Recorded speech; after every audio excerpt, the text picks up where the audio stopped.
Much of New Jersey, 17 of our 21 counties, are currently under a flash flood watch, starting at 8 p.m. tonight through at least 5 p.m. tomorrow, as severe thunderstorms with strong winds, maybe up as much as 45 miles an hour, and rain amounts up to 4 inches in some areas are possible over the next 36 hours. We encourage everyone to stay safe. Do not attempt to drive or otherwise enter into a flooded street or area. If you lose power, call your outage in to your provider and stay clear of any downed power lines. The best place to go for information is always that website, ready.nj.gov. Let's do all that we can to get through this safe and sound. Now back to why we're here. With the support of everyone here, starting most importantly with President Joe Biden, we are ready to move forward on the much needed and long-awaited replacement of the outdated Portal Bridge. There are few individuals who understand the importance of ensuring modern, safe, and reliable transportation infrastructure better than President Biden. It is why I am so proud to support the bipartisan infrastructure bill that is a cornerstone of his agenda and our nation's economic future. And it is why I am so grateful for the support of the President and his team, Transportation Secretary Pete Buttigieg and our congressional delegation and legislative partners, all who have given to not just the Portal North Bridge project, but the even bigger one waiting for us just up the tracks, the construction of new rail tunnels under the Hudson River. For upwards of 200,000 daily riders, whether they be on Amtrak or NJ Transit, the approach to the Portal Bridge often comes with a crossing of fingers, a deep breath, and maybe a short prayer that the span will be operational and allow the train to cross. When it works, the Northeast Corridor fully functions. People get to work on time, our economy moves forward. When it doesn't, the Northeast Corridor, the people it carries, and all the economic activities it supports comes to a screeching halt. Over the recent past, that's happened more and more often. The impacts of these stoppages aren't relegated to just Newark and New York.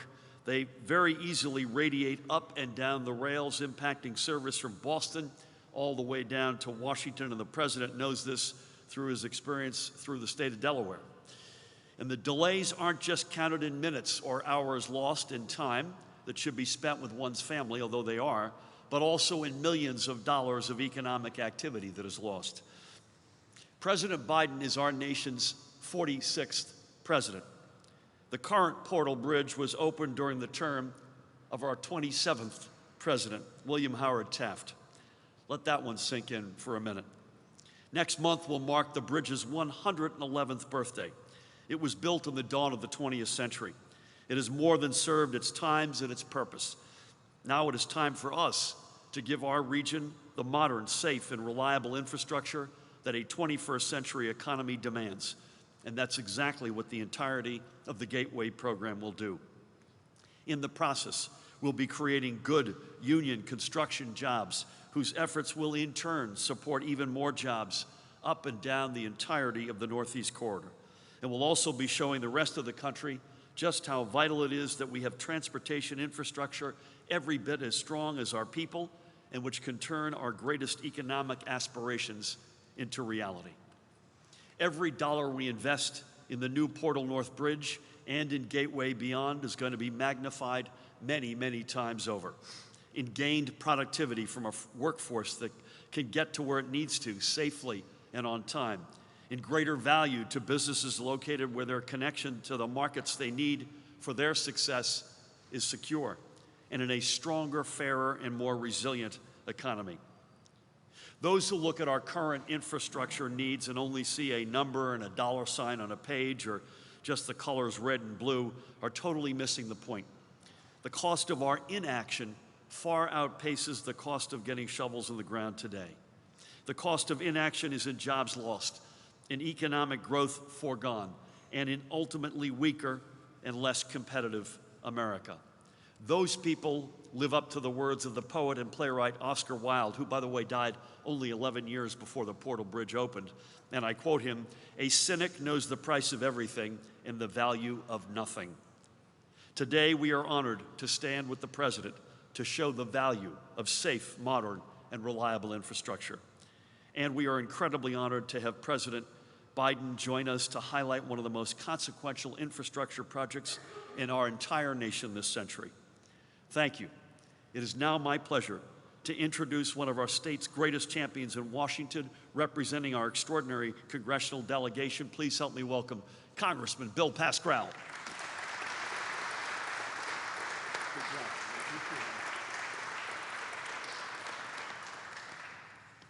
Well, we have an extraordinary governor, and after Election Day, the best is yet to come. Let's give the governor another great round of applause.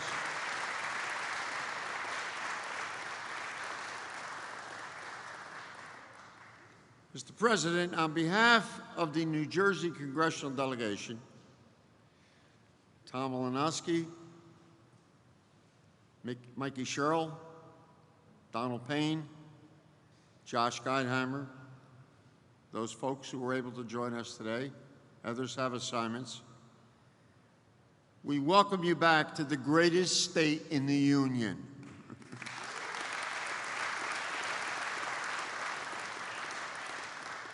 The tri-state is the beating heart, and North Jersey is the central artery of America's transportation system. The Porter Bridge, as you just heard, is a relic.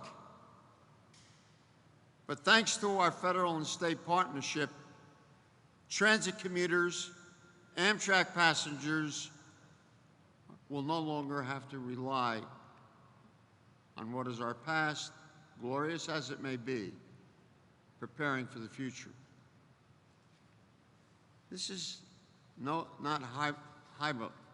hyperbole, excuse me. The Porter Bridge project will ease millions of lives.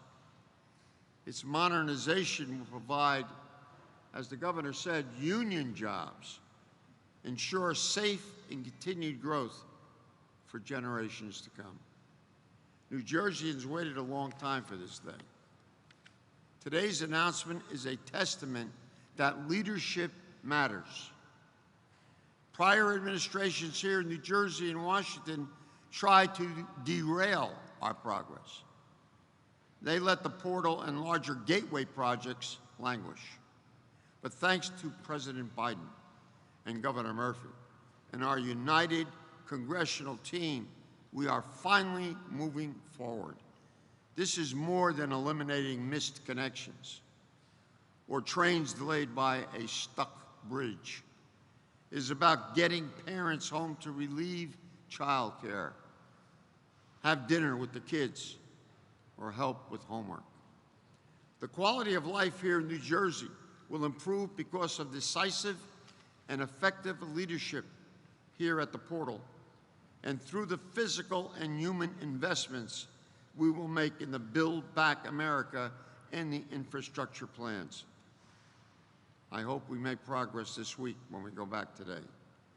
Thank you very much, and God bless the state of New Jersey. Thank you.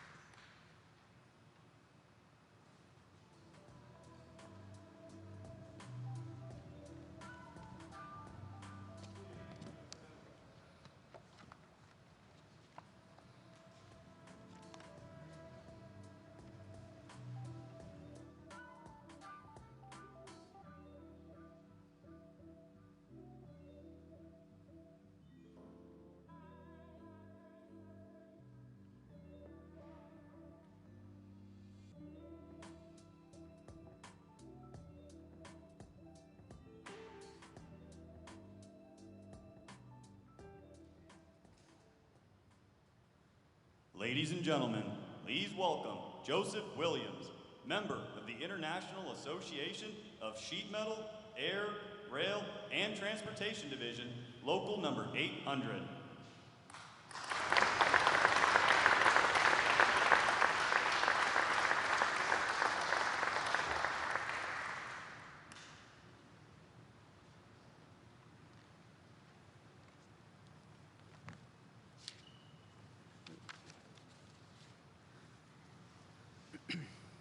Good afternoon.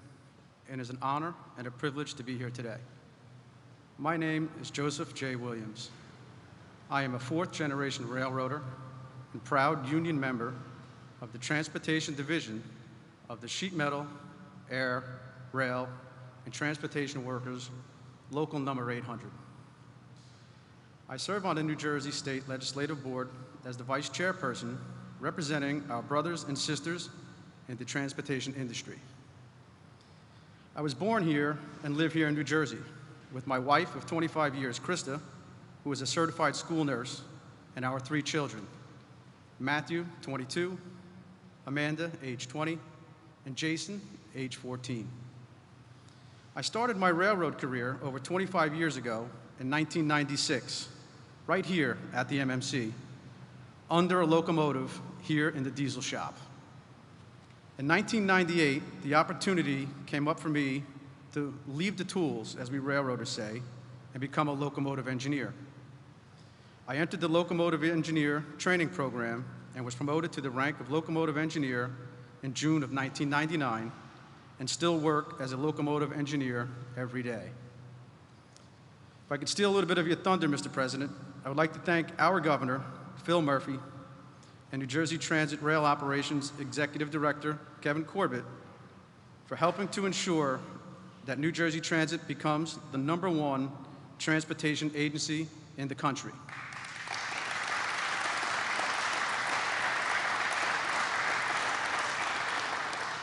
I would also be remiss if I didn't thank my Congressman, Tom Malinowski, for his role in the bipartisan infrastructure bill.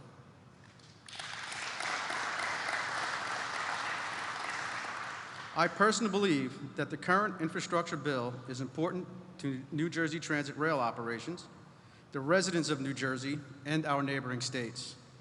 The funding would rebuild and modernize our aging transportation network. The rehabilitation of our system will help to preserve and create new railroad jobs. Thank you, President Biden.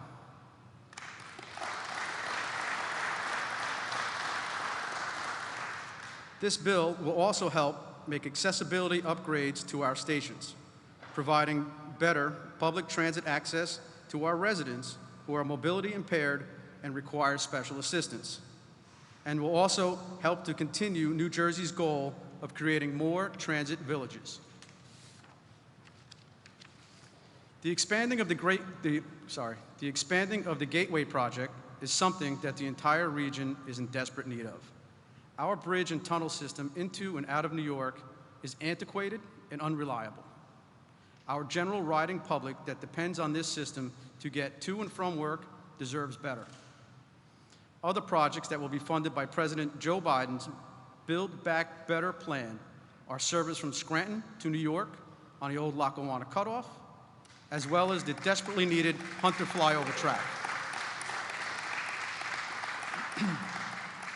Offering pre-K in the reconciliation bill is now more important than ever, as hardworking parents need to get to work earlier than most in order to help keep our economy moving forward. The child tax credit also offers parents the opportunity to help get ahead slightly in these times of economic need. Mr. President, the residents of New Jersey can really use the SALT deduction to be reinstated.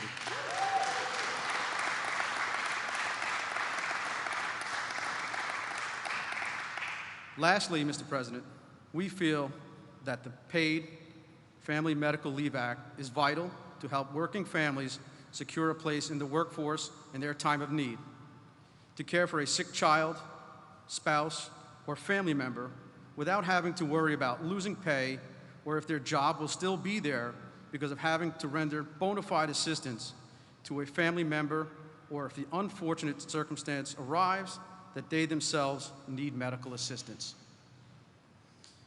It is now my time to introduce to you the Transportation President of the United States of America, Joe Biden.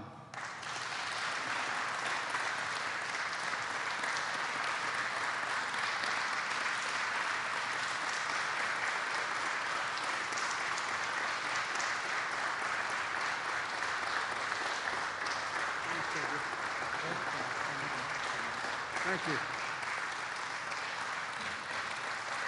Malone, New Jersey.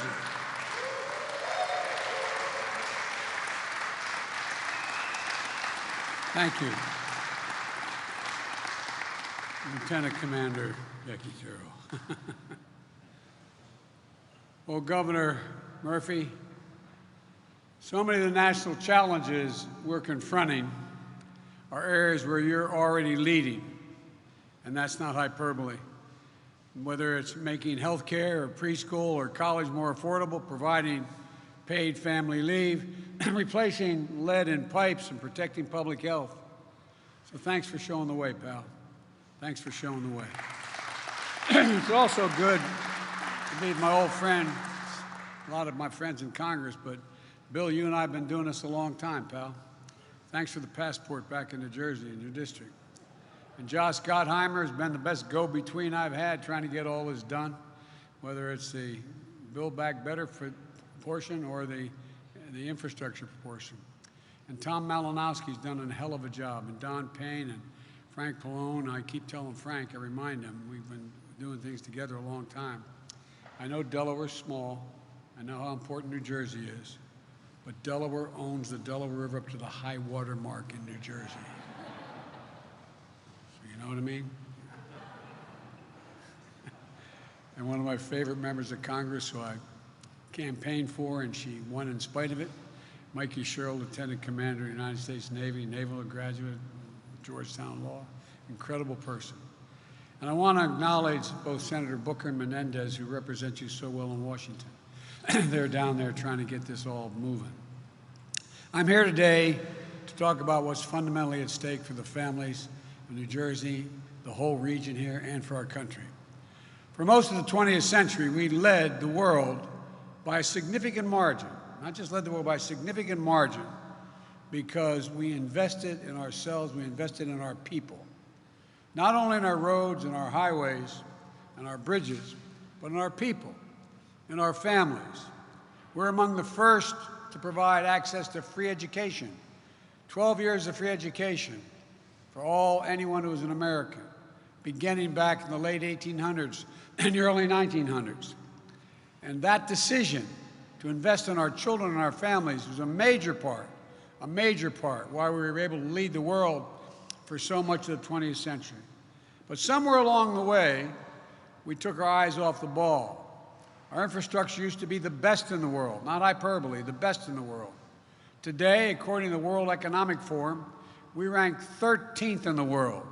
12 other nations have superior infrastructure to us, and China has trains that go 230 miles an hour for long distances, and we got money to do that back in the administration of Barack Obama and Joe Biden, and you had a Republican governor who didn't want it, didn't want any parts of it. We used to lead the world in educational achievement.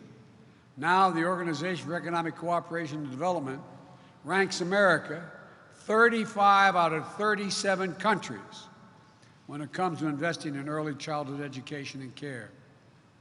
35 out of 37. We cannot be competitive in the 21st century global economy if we continue to slide. My wife, who's a community college professor, says, any nation that out-educates us will out-compete us. Say it again, any nation that out-educates us will out-compete us. And that's a fact. That's why I resolve that we have to once again build America from the bottom up and the middle out. I've never seen a time in American history when the middle class did well, the wealthy didn't do very well. But I'm tired of trickle down. Trickle down hadn't worked so much for the last 15 years for working class and middle class folks. That's why I propose two critical pieces of legislation being debated back in Washington right now. These bills are not about left versus right or moderate versus progressive or anything that pits one American against another. These bills are about competitiveness versus complacency. Competitiveness versus complacency. They're about expanding opportunity, not opportunity denied. They're about leading the world or continuing to let the world pass us by. First, the infrastructure bill. It's about rebuilding the arteries of America. And the Portal Bridge project is showing why investments like this are so important.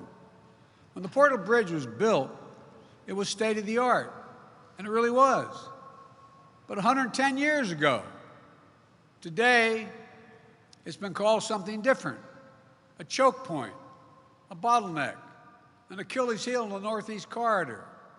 Since the Portal Bridge was built, it's become the busiest rail span in the entire Western Hemisphere. Let me say that again. It's the busiest rail span in the entire Western Hemisphere. At peak usage, 450 trains pass over it every day, 200,000 Amtrak and New Jersey Transit passengers. But ships and barges also need to get under it, and many can't fit.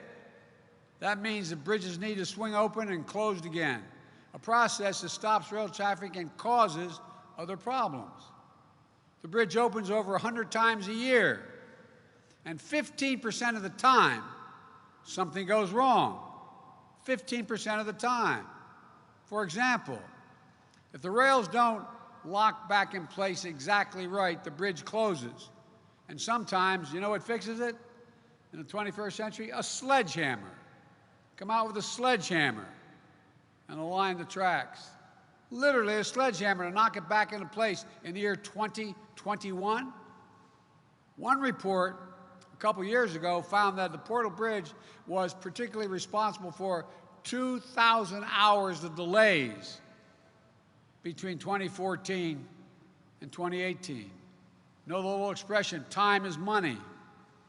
As one computer said, if you're on the train and they say Portal Bridge, you know you better make other plans. Aging infrastructure like this is more than an inconvenience or a nuisance. It's an impediment to America's global competitiveness. We're in a worldwide race. Things have changed. Take a look. That's why what's happening right now is so important. Today, we're moving forward on a new bridge that will be higher over the water, so it won't need to open and close, allow us to increase speed, safety, and efficiency, and capacity. This is going to make life a lot better for New Jersey's commuters. It's also going to create nearly 8,000 construction jobs in this area alone, this area's workers. 8,000. Union jobs. Union. It was pointed out to me not long ago that I said I'm a union president, that I apparently used, someone calculated, I used the word union more than the last 7 presidents combined. Because guess what? It's a decent wage. It's about to make rail transportation, which is a cleaner, greener way to travel, the better choice for a lot of New Jersey residents, but not just New Jersey, everybody up and down the East Coast. If I can pause for a second, I apologize because some have heard this. I commuted every single day, 263 miles a day on Amtrak from the time I got elected United States Senator. As a matter of fact, when I was vice president, I used to like to take the train home because my mom was very sick and dying, and I'd come home every weekend to make sure I'd take the train home. And the Secret Service, and I'm not criticizing them, legitimately would rather me fly because it's safer, because too many people can get on and off, et cetera. I'm getting on one Friday, and then one of the senior guys on Amtrak, Angelo Negri, I got to know all the conductors really well. They became my friends. I mean, really, my genuine friends. I'd have them at my home at Christmas and during the summer. And Ange walks up to me and he goes, "Joey, baby!" grabs my cheek, and I thought the Secret Service was going to blow his head off. I said, I swear to God, true story. I said, no, he's a friend. I said, what's up, Ange? He said, Joey, I read in the paper, you travel 1,200,000 miles on Air Force planes, because they keep meticulous tabs of it. I said, yeah. He said, I won't say the whole thing, big deal. So you know how many miles you travel on Amtrak, Joey? And I said, no. He said, the boys and I figured out the retirement dinner. He said, you traveled 2 million, I think it was 180, but 2,200,000 miles. I said, how'd you get that, Ann? He said, well, 267 miles a day. We figured you traveled 119 days a year for 36 years, and then you traveled as vice president. He goes, so Joey, I don't want to hear this about the Air Force anymore. I'm a train guy because it also is the single most significant way we can deal with air pollution, the single most significant way we can deal with global warming. It's going to help the region's vital maritime industry as well by making the movement of ships and bridges safer and more efficient. Look, with my infrastructure bill, we're going to make sure projects like this are just the beginning. Across the country, there are 45,000 bridges in disrepair, some of them dangerously so.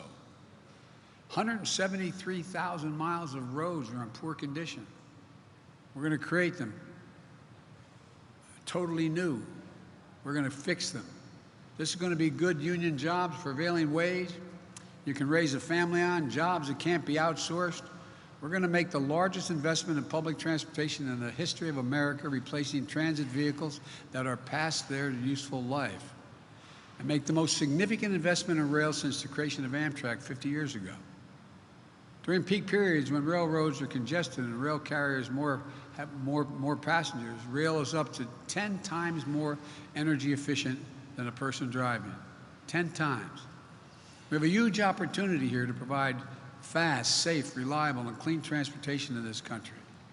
Every study shows, I won't bore you with them all because I've been working on my whole life. Every study shows if you can get from point A to point B faster on rail than you can drive your automobile, you take the rail. The Northeast Corridor, we're talking about a $30 billion investments in major projects like the Hudson River Gateway tunnels and the Portal Bridge, which it feeds into. Look, we're going to create jobs replacing lead water pipes so families can drink clean water, something New Jersey and Governor Murphy have been leading on. We're going to make sure high-speed internet is affordable and available everywhere in America, including in the nearly 1 in 3 New Jersey families that don't have the internet subscription. How many times you see people pulling up to McDonald's sitting outside during the pandemic so they could do their homework because they can get off of their line. We're going to create jobs laying thousands of miles of transmission lines to build modern, resilient, and energy grid. And we're going to invest in strengthening our infrastructure against the impacts of climate change. The Governor and I were talking a little bit earlier.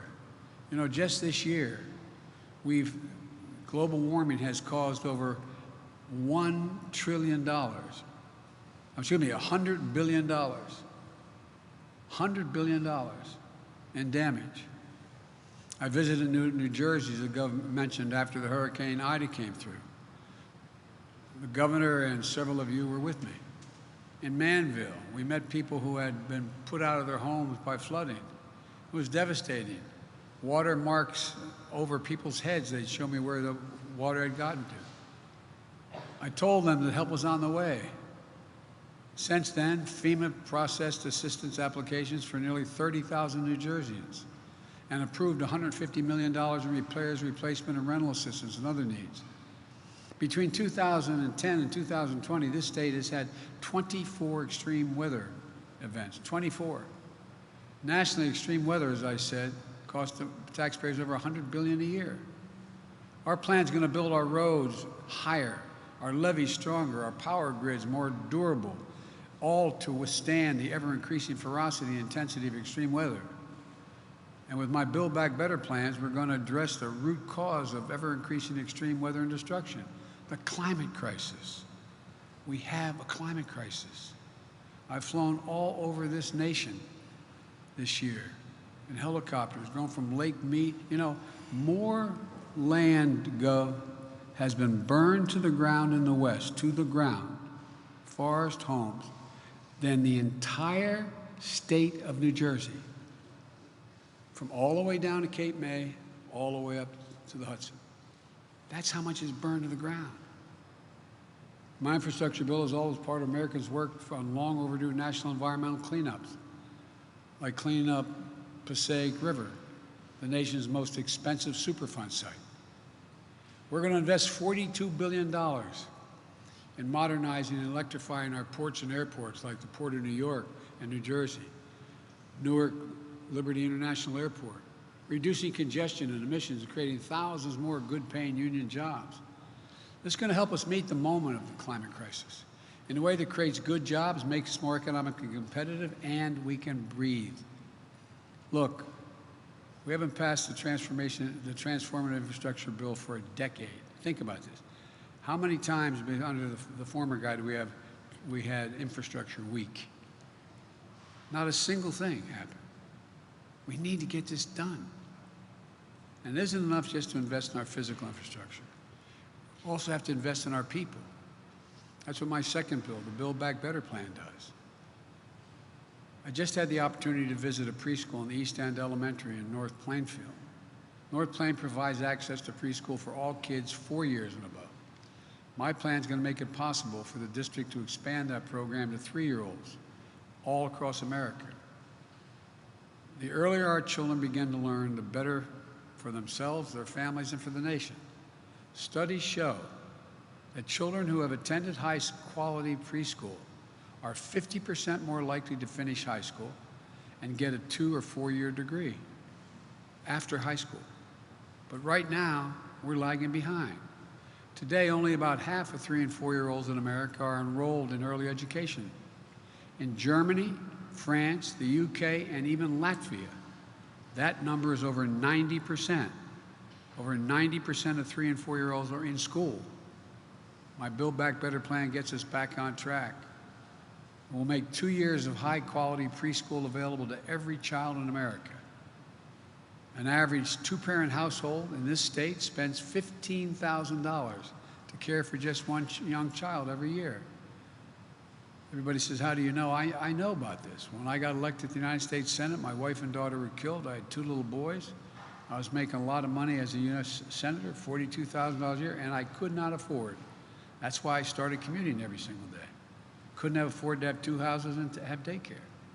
Thank God I have a sister who's my best friend, a brother, my mother, and my father who helped out. My Build Back Better plan is going to cut child care costs more than in half for low and middle income New Jersey residents. Under my plan, no middle-class family will spend more than 7% of their income on child care.